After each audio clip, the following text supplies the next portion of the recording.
this is passing on a volley with the inside of the foot. Get the kicking foot level with the ball by raising the kicking foot.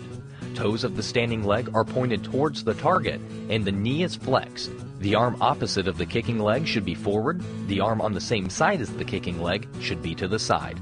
Head steady and eyes on the ball. Raise the upper leg enough to get the kicking foot level with the ball. Make contact with the arch of the foot, keeping the ankle firm and the toes pointed out. Concentrate on keeping the eye on the ball and holding the head steady. Follow through with the kicking foot towards the target.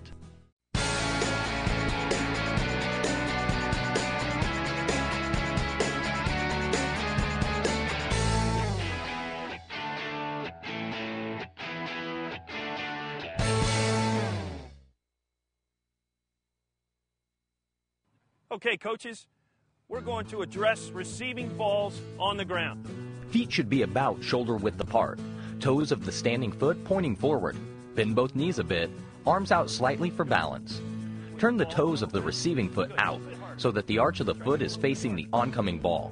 Extend the receiving foot slightly forward. Watch the ball onto the receiving foot with the flat inside area of the foot, centered at the arch of the foot. As the ball makes contact with the foot, gently pull the leg backward to absorb the pace of the ball.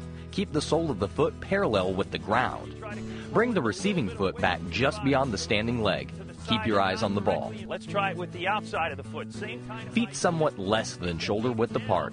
Knees gently bent for balance. Arms out a little for balance. Toes of the standing foot pointing forward. Turn the toes of the receiving foot in so that the outside of the foot is facing the oncoming ball. Extend the receiving foot slightly forward. Watch the ball onto the receiving foot. With the outside area of the foot, turn the little toe down so that the outer edge of the instep makes contact with the ball. As the ball makes contact with the foot, gently pull the leg backward to absorb the pace of the ball.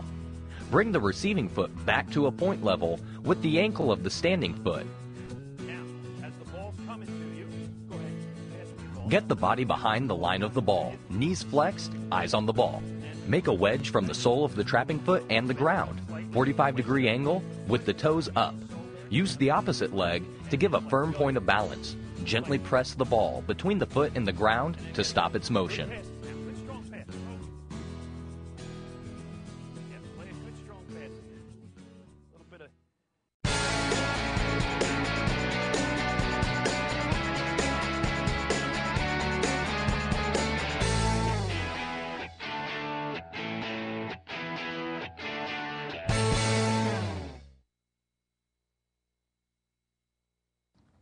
This is receiving off the bounce with the sole of the foot. Let the ball bounce or drop below the mid-shin height. Lift the controlling foot up over the ball. The knee should be bent on both legs for balance. Arms out a little from the side, eyes on the ball. Gently press down on top of the ball with the sole of the foot. The body weight must be on the standing leg. Once the ball is stopped, then stand balanced on both feet.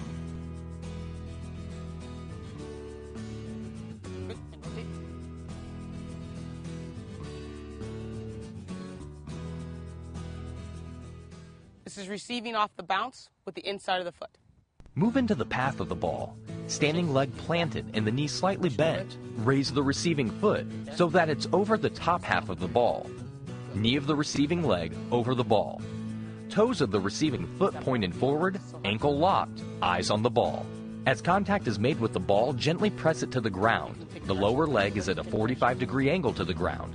Lean a bit forward, arms out for balance, eyes on the ball. Smoothly bring the receiving foot down while pressing the ball toward the ground and across the body. Finish moving with the ball toward the standing leg side. One more.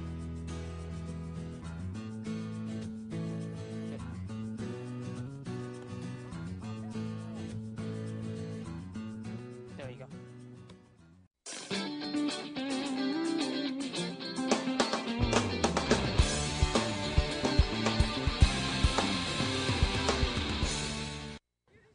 This is technique of bending the pass. Plant foot beside the ball about 6 inches to the side with the toes pointed toward the target. Knee of the standing leg slightly bent. Lean forward a bit at the waist. Head down and eyes on the ball. Strike the ball to the outside of line B. At or below line A depends on the height of the pass desired. The toes of the kicking foot stay up on the follow-through. Bring the kicking leg across the midline and slightly upward.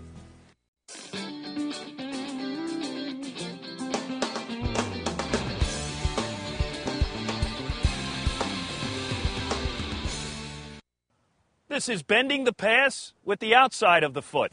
Plant foot beside the ball about 8 inches to the side with the toes pointed toward the target. Knee of the standing leg slightly bent. Lean forward a bit at the waist. Head down and eyes on the ball.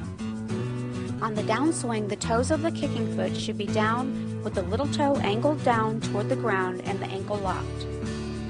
Strike the ball to the inside of line B, at or below line A, depends on the height of the pass desired. The toes of the kicking foot stay down on the follow-through. Bring the kicking leg across the midline and slightly upward.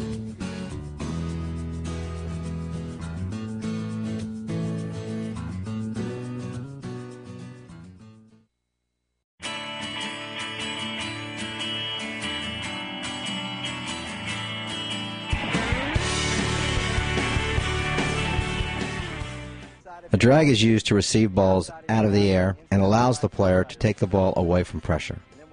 First, we'll have the players drop the ball to their feet. Players should be reminded to use all 4 surfaces, the inside and outside of each foot. Your foot should be at a 45-degree angle as you receive the ball off the short hop. You then drag the ball away from pressure. To drag the ball in the opposite direction, players need to have their hips just past the ball and a slight lean backwards.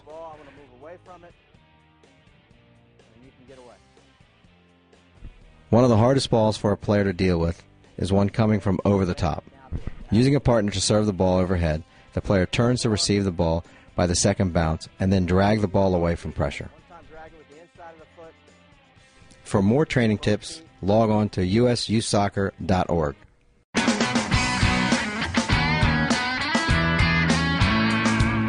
For this backyard version of soccer golf, you don't need a cart, a flag, or a caddy. All you need is a ball and a couple of towels, t-shirts, or anything flat like that to spread out in your yard. Each object is a challenge. If using a towel or a t-shirt, the ball must completely stop on top of it in order to count. Like in golf, think about how many kicks you think it'll take to make the ball stop completely on the object and call that par. Whoever gets the lowest number of kicks wins that challenge. Try and improve each time you play.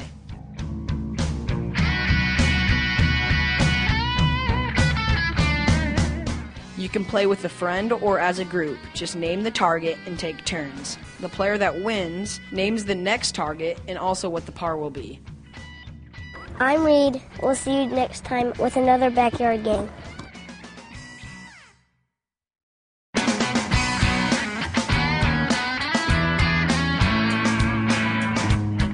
Wall ball is a backyard game that can be played individually or with a friend. All you need is a bucket, ball, and a wall. The object is to strike the ball against the wall and get it into the bucket.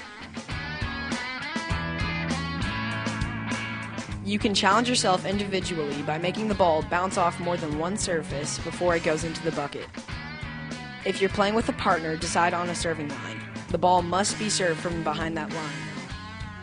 Whoever makes it into the bucket first gets to decide where the bucket will be placed next time.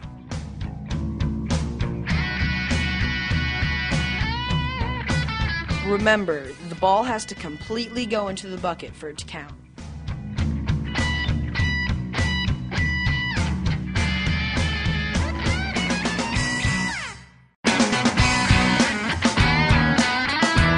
This is a game that Dutch kids used to play on the streets of Amsterdam. They'd place a brick on top of a curb, and the point is scored when the brick is knocked over. All you need are 3 things of different heights and 3 objects to go on top of them, preferably things that won't break. You can do this by yourself, with a friend, or with your parents. First, set up your 4 objects of different heights. Here we used a bucket, a box, a trash can, and a folding chair. Then set the target, or brick, on top. Ready, set, go! Now you can race against your friends, your parents, or the clock to see who can knock down the most bricks first. If you are playing by yourself, try to beat your best time. But remember, hitting the trash can or bucket does not count. If you do that, set it back up and try again.